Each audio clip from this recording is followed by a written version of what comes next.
What are the key ingredients for entrepreneurs to scale and be successful in the Philippines and Southeast Asian markets? I sat down with the fun-loving Kimberly Jan Lim and the affable Michael Montoya, the co-founders of Trip Zeeker in Manila, to learn what ticks in the travel website spheres in the existing market. Astro AWANI traveled to Manila with Malaysia's global entrepreneurship movement and the Malaysian Global Innovation and Creativity Center, MAGIC, to connect with the local startups and entrepreneurs. Hi, so let's start with Trip Zeeker. When you go to market, you'll be going up against a lot of the brand names out there. So how will Trip Zeeker, or how is Trip Zeeker different from the other websites and also applications offering access to travel products? Okay, at first Trip Zeeker, we're an online bazaar of travel experiences, because right now there's aggregators for flights. Yes, there's like Skyscanner, there's aggregator for hotels, there's Agoda. But in the Philippines especially, we've never seen like an aggregator for travel experiences here. And then I think most of our interviews before with their clients, that's one of the major challenges that they're facing whenever they travel. They don't know where to buy those experiences, the activities, and plan their things to do. So that's how we came up with that idea. So we want to pull them together in one website. In addition to that, what we want to do is create a dynamic marketplace online, similar to Lazada and Amazon, where in turn the providers can be aggregated onto the platform. And furthermore, the difference between our platform and the other platforms is that the tour provider can set their own prices. What we want to do is create a free economy and let the economics play itself out, where it can create a competitive environment where we can drive down price and increase quality customer support for the client, which in this case would be the traveler. You mentioned the word experience, so that's probably different from just hotels and tickets, right? Exactly. So yes. maybe you want to share, or you want to explain how did you come up with that angle to look at or to address the trip or the tourism industry in the Philippines? Because in the Philippines, because we're on like a big island, there's like 7,107 islands in the Philippines, and I've noticed that especially on Facebook, there's a lot of travel providers, like local ones, the individual ones, and then one of their problems is that they're not getting enough clients because first, they're not online. Second is that they're too small. So what we want to give them is like equal chance of opportunity for them to be also like online as well. For example, you want to go to Palawan and you do island hopping. So it's like there's no website right now where you can book those. So there may be some, but they're not aggregating all of them. So you probably have to go to 10 different websites. Exactly, and then it's time consuming, it's overwhelming. So what we want to do is just all in one marketplace, so the people can shop. Same with when you buy on Amazon, it's like a marketplace. Yeah. And to add on to that, you know, the Philippines is such a beautiful country. There's so many islands. There's so many destinations. The other added value that we'll provide as a platform is that we'll be able to essentially go outside the high traffic areas of the Philippines. If you look at other platforms, they're essentially focused on just a few locations that captures maybe about 15 to 20% of the potential that we can unlock. We plan on going into all 81 and 82 provinces, and to be able to provide experiences where international and domestic travelers can be able to take advantage and experience the beauty of the Philippines. And you're getting a lot of these service providers or travel service providers out there to be on your platform, right? What's the challenge for that? Well, you know, the thing about travel is it's a pretty easy sell. Everybody likes to travel, based on our market research.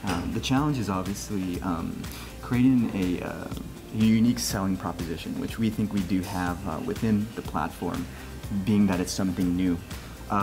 So, you know, we want to do things like building communities, which is an important thing to build behind the product.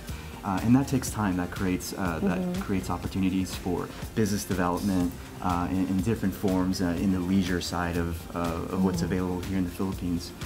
You know, in targeting the international travel market, or the inbound travelers coming into the Philippines. You know, we're going to create relationships regionally in those countries, so we can build awareness, and and things like attending road shows and different events that are related to leisure and travel. Do you guys plan to go regional? And if yes, how do you do that? Do you just offer your website to the region, or do you look at different markets and try to address these different markets differently? Because what we think right now is we want to also create and tailor it from the other markets as well. That's why we're also interviewing the other travel operators from the other countries as well. Yes, and with that being said, as there are other platforms out there, we want to create, how should I say, a mutually beneficial environment for all of the platforms. We want to come together as an ecosystem, not just for the Philippines, but for the region. If you look at the Western countries, a lot of the Asian destinations in terms of travel is fairly undiscovered. So working together, collaborating with other platforms, creating that positive energy to synergize the travel industry, I think, is going to be something that we focus on. So. Yes. What's the target for you guys? Because in terms of users, in terms of the transaction, do you guys have any target in mind? Because right now, what we want to target right now is the Philippine market first, just to start, and then we're targeting right now the Facebook travel groups. Because if it's possible for them, like the biggest right now is like 400,000 members. So what we're trying to achieve right now is at least maybe like 1 million users, maybe like in the first 3 to 4 years. You mentioned market research. How important is market research when it comes to trying to get products or services to the market? I mean, for us, I think market research and development, that's the most important. Because you don't want to build a product that no one wants.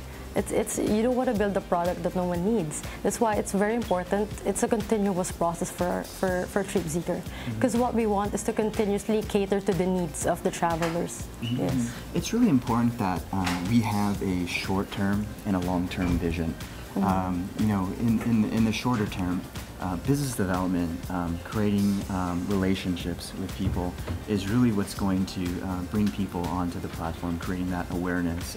And that's no easy task. You look at any travel platform available, they may have something, in terms of an algorithm that might be proprietary, but one thing that is mastered is being first to market, scaling the operation effectively, and utilizing the community around you, especially the tech ecosystem. We have a lot of great people around us supporting us, and that's paramount. So it's a continued process, and it doesn't happen overnight. So tell us about your experience with Founders Institute and how that has helped you to scale and to go to market. Actually, right now I'm also part of the Founder Institute, and then I have to say we're very proud to say that we started from Founder Institute with 0, and now we're here. So I think it's a big inspiration for us. It's a motivation because it pushes us, it accelerates our product, and it really teaches us the things that we need to do to start startup here in the Philippines as well. Yeah, Founders Institute, it's a dynamic program. If you come into the Founders Institute and you have an idea, what Founders Institute does is that it basically helps you validate the idea and helps you create a network for you to be successful with the market research, the unique selling proposition, how to create sales funnels, but it also pushes you as well. It pushes you to the limit. It tries to simulate what you're going to experience when you get out there in the industry. So it does a really, really good job of preparing you. It's a program that comes out of Silicon Valley. What's the biggest challenge right now? And for Trip Zeeker, at this current stage, what's the biggest challenge for Trip Zeeker right now? So I think to start with, because one of our goals is to build a community within our platform. So I think that's also one of the reasons, because since we're new, people are still don't know whether to trust us or not. So I think that's one of our biggest challenges right now is building communities. And that's part of the business development side is creating that trust. Trust is not built overnight, but it's a process. They have to like us first. There has to be some excitement around the product, and then that happens organically. But I think in terms of being able to scale properly, it does require capital. So, but it also creates an opportunity to innovate your costs. And what I mean by that is keeping your customer acquisition costs. With travel, customer acquisition cost is quite high. So that's definitely a challenge. But I think we have a good team. Kim is very cost conscious, so we're able to stretch that peso as far as we possibly can. Tune in next week as Rizal's ASEAN features ASEAN entrepreneurs and startups in their endless effort to solve problems and issues in the communities surrounding them, and how they view the market as their challenging but definitely scalable Mount Everest.